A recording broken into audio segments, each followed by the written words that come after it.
श्री कृष्णा धार्मिक व्रत कथा में आपका दिल से स्वागत है। आज मैं आपको निष्काम भक्ति की एक छोटी सी कहानी सुना रही हूँ कि हमें भगवान की पूजा और भक्ति निष्काम भाव से करनी चाहिए। आइए तो हम इस कहानी को सुनते हैं।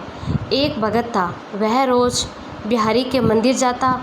जब मंदिर में बिहारी जी की जगह उसे एक ज्योति दिखाई देती, मंदिर में बाकी सभी भक्तों को वह दर्शन देते।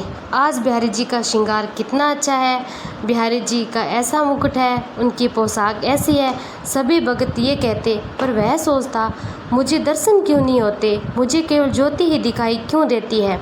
हर दिन ऐसा होता है। एक दिन बांके बिहारी से बोला कि आप ऐसा क्यों करते हो मेरे साथ, आप सबको दर्शन देते हो पर मुझे सिर्फ ज्योति ही दिखाई देती है। अगर आपने कल मुझे दर्शन नहीं दिया तो मैं यमुना में जाकर डूबकर मर जाऊंगा। ऐसा कहकर बांके बिहारी को वह भगत चला गया। उसी रात में बिहारी जी एक कोढ़ी के सपने में आए जो मंदिर के रास्ते में बैठा रहता था। उसे कोढ़ थी। वह कोढ़ी से बोला, बिहारी जी कल अगर आपको अपना कोढ़ ठीक करवाना है तो कल एक रास्ते में मेरा भोला सा भगत आएगा। आप उसके चरण पकड़कर बैठ जाना और कहना कि मैं जब तक आपके चरण को नहीं छोड़ूंगा जब तक कि आप मुझे कह ना दो कि आपका कोढ़ ठीक हो जाएगा। तब वो कोढ़ी बोला, ठीक है। अगले दिन वह कोढ़ी रास्ते में बैठ गया। जैसे ही वह भगत निकला तो उसने उसके चरण को पकड़ लिया, बोला कि आप कहो कि मेरा कोढ़ ठीक हो जाएगा। वह भोला सा भगत बोला, मेरे कहने से क्या होगा, आप मेरे पैर को छोड़ दीजिए। कोढ़ी बोला कि मैं नहीं छोड़ूंगा, और जब तक नहीं छोड़ूंगा जब तक आप कह नहीं देते कि बिहारी जी तुम्हारा कोढ़ को ठीक कर देंगे, तब तक मैं आपके चरण को नहीं छोड़ूंगा। भगत वैसे ही चिंता में था क्योंकि उसे बिहारी जी दर्शन नहीं दे रहे थे, ऊपर से ये कोढ़ी भी पीछा छोड़ नहीं रहा था।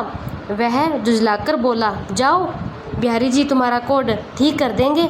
इतना कहकर भोला सा प्यारा सा भगत मंदिर में चला गया और मंदिर जाकर क्या देखता है कि आज तो बिहारी जी ने उसे दर्शन दे दिए। वह हाथ जोड़कर बिहारी जी को देखने लगा और उनसे पूछने लगा कि आज ऐसा क्यों, अब तक तो आपने मुझे दर्शन दिया नहीं और आज आप मुझे दर्शन दे रहे हो। कहीं आप डर तो नहीं गए कि मैं यमुना में जाकर गिर जाऊंगा, डूबकर मर जाऊंगा और आपका नाम लग जाएगा। बिहारी जी बोले, ऐसा नहीं है। बिहारी जी बोले, बिहारी जी आपने मेरी भक्ति निष्काम भाव से की थी। आज तक आपने मुझसे कुछ भी नहीं मांगा तो मैं क्या मुँह लेकर आपको दर्शन देता। यहाँ पर जो भी भगत आते हैं वो मुझसे कुछ ना कुछ मांगते हैं, इसलिए मैं उनसे नज़रें मिला सकता हूँ। पर आज तुमने रास्ते में उस कोढ़ी से कहा कि बिहारी जी तुम्हारा कोढ़ ठीक कर देंगे, इसलिए मैं तुम्हें दर्शन देने आज आ गया। इसलिए उस भोले से प्यारे से भगत को बिहारी जी ने दर्शन दे दिया क्योंकि उसने निष्काम भाव से बिहारी जी की सेवा की थी, भक्ति की थी। प्यारे भक्तों, इस कहानी का सार ये है कि भगवान की भक्ति निष्काम ही करनी चाहिए। भगवान की भक्ति करके यदि संसार में भोग और सुख ही मांगोगे तो वह भक्ति नहीं रहेगी, सौदेबाजी बन जाएगी। जय श्री कृष्णा।